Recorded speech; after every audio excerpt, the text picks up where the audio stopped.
Thank you for tuning in to Suki Says on WBZH The Buzz 1370 AM. You're probably listening on your old transistor or online. That's cool too. Any way you listen's fine with me.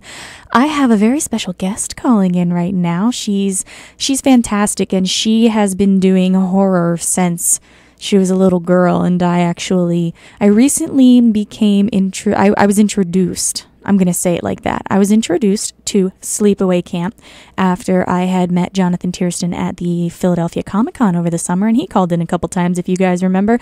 So I watched it, and it was fantastic. I shared it with several friends, and so now, all grown up, is Felissa Rose. How are you?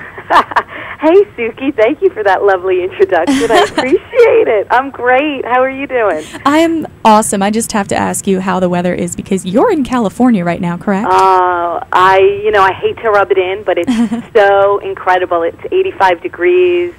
I'm walking around in a tank top and shorts, and it's just delightful. It's incredible.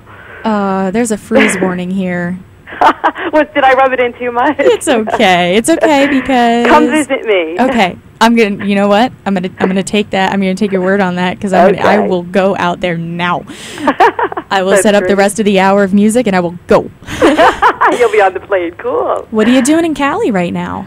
I am just getting back from the Kalamazoo Horror Convention in Michigan, so it was kind of chilly there. But we had a wonderful time. I got to hang out with the incredible Mikey Perez and Jonathan Tiersten, as you said, Fred Williamson, Vernon Wells, Mark Patton, a whole bunch of the best, horror icons, Ari Lehman, who was the first Jason. So we had a blast, and that's been kind of like the thing now. I've been going around doing the horror convention circuit from city to city, and I'm having a really, really good time, I must say. I see you because we have our Facebooks, our friends, and so I will see pictures of you from these conventions, and you look like you're having fun. I really am. I have to say, it's a genuine excitement. It's really cool meeting all of these, people, friends, old friends, new friends, and fans of Sleepaway Camp. It's really wonderful. It's so funny and I had asked Jonathan actually about this. It's like, do you know what you were doing when you were doing it? Like, did you ever think it would be like a cult classic? Because nobody does something thinking that it will be that. You know what I mean? Like, people are like, take over my entire life? But has 30 years later? Exactly. Well, you were 14? 13 years old. Had no idea what I was doing or what it would become or how it would influence my whole life. My husband was a fan, so I always say, I got married because of Sleepaway Camp. I had children because of Sleepaway Camp. I have a career because of it. It's really kind of a strange phenomenon in my life. And you really do have a career. And you know what? I literally have your IMDb up right now because I was so excited that you were calling in. And I'm like, holy crap, she's done so much more than I've seen her. Because, Perfect House, awesome.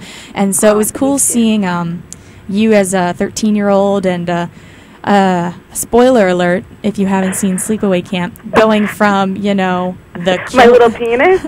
Your little, the chick with the what. The chick with the dick. I say it all the time. I've done a lot of documentaries, and I refer to myself as that. That's fantastic. It's all good. So then going from that chick to a victim, like going from the killer to the victim later on in Perfect House, which is a fantastic film. If you guys haven't seen it yet, you should see it. It's online. You can see it on Facebook.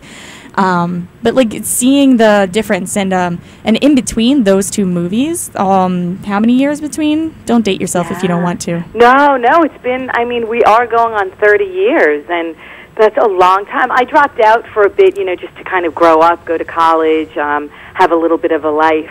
I did a lot of theater in Manhattan, but then once I realized that Sleepaway Camp had some of a following, I did get roles in horror, and I have to say it's the best genre to work in because the fans are so loyal and so just incredibly loving towards you. It really makes you feel good about the work you do, and I've been fortunate enough to work with directors over and over and have a really good career of it.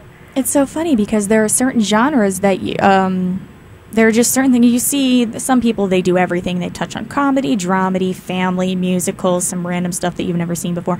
But there are certain genres, and I think it's pretty much horror and sci-fi, and sometimes sci-fi horror, that you just see the same faces because they love it. Yeah. you're just like, there's a certain kind of actor that is drawn to, or an actress that is drawn to the genre, and it's wonderful seeing someone who's drawn to it, because you just get a much better performance, in my opinion. And your performances are always good.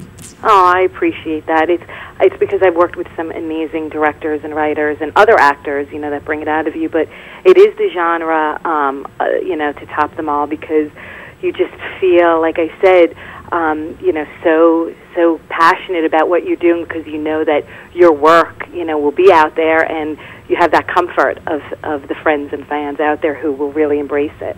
Yeah, so and cool. I have a question for you that I've been dying to ask you. I'm like so stoked. You in Sleepaway Camp 1, you were Angela. In Sleepaway Camp 4, you were Angela. In the upcoming Sleepaway Camp reunion, you're Angela.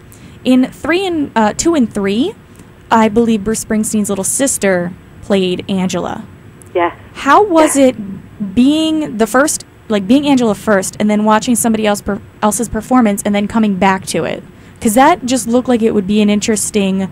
I don't even know what I'm asking right now. Can you tell me what I'm asking? Yeah, no. It's an excellent question, and people ask me all the time, "Do you know Pamela?" And I don't. And I did the first one, and then 2 and 3. Michael Simpson did it, and he's an incredible artist. He has gone on to do some huge work, but. Pamela Springsteen was unbelievable in the role, and she was a few years older than I when she came in to play Angela, and it was a little bit more of like dark comedy, like that comedic horror, and she was so fantastic. I am a huge fan of 2 and 3. I never really thought about comparing the all of them, because people are always like, "Oh, you didn't do 2 and 3. How do you feel about that?" And it's kind of like it took its natural course the way it was supposed to. And then when Robert Hiltzik, the original director, did return, it was just again like, "Hey, you want to do this? Yeah, let's get the family back together. Let's go." And I don't know. It's just it was meant to be the way it all went down, and we're all fans of one another. And now this new one that's come out, like the reunion they're talking about, I know nothing about it. It's just kind of hanging out on IMDb, but we've been talking about doing something. Oh, so you kind of were like, I guess I'm doing this? Yeah. I look at IMDb, and everyone on Facebook is constantly asking me, "Are you doing this? Are you doing this?" And I'm like, I have no idea what that is. I'd love to do it, but it's, I don't know. All right, so I guess they haven't started filming, because I was going to ask you about it, but I guess you don't know anything. I don't know anything, and I will say that Robert and I are talking about trying to get a remake going with himself at the helm, being the writer and director. So fingers crossed we can kind of bring a new generation in and do yet another Sleepaway Camp. I'll cross my fingers and toes. Thank you. Thanks, Suki. Yeah. It was so wonderful talking to you. Thank you for taking time to let me bug you and annoy you. And do you have anything that right now you want people to know about? Because you have a couple things up. Absolutely. I have a new movie called Poe coming out. The director is Francis Xavier. That's a crazy kind of Silence of the Lambs film. I have Silent Night, Zombie Night by Sean Kane, and I kick zombie butt with Vernon Wells. Yes. Caesar and Otto's Summer Camp Massacre. My husband and I are in Dave Campfield's funny horror comedy film. And I'm going to be a kamikaze in L.A. on the 5th and 6th. So please come see me. I'd love to hang out with you. And thank you, Suki. I appreciate your time. Oh, you're a sweetheart. And gorgeous, too. So if you think that if you've seen Sleepaway but you haven't seen her today, you got to check her out now. Because she's rocking. Thank you so much. I'll talk to you later, okay? Absolutely. Bye-bye. Bye. That, of course, was Felissa Rose being awesome and adorable like she does, talking about Sleepaway Camp and everything since then. If you want to check her out on IMDb, it is Felissa, Felissa, Rose, Rose, and you can see all of the beautiful horror that she has been a part of for the last 30 years. And she looks like she's 29, I'm not gonna lie. She looks like 28, 29 tops, and it's so awful. I'm mad because I'm only 23 and I don't look that good. So hopefully you will check her out and check out some of the horror that she's done, and I'm excited about this new movie, Poe. Right now I'm going to go to a musical break so that I can sort of orient myself. That was really awesome talking to her. I don't even know what to do with myself. So here's some Bush.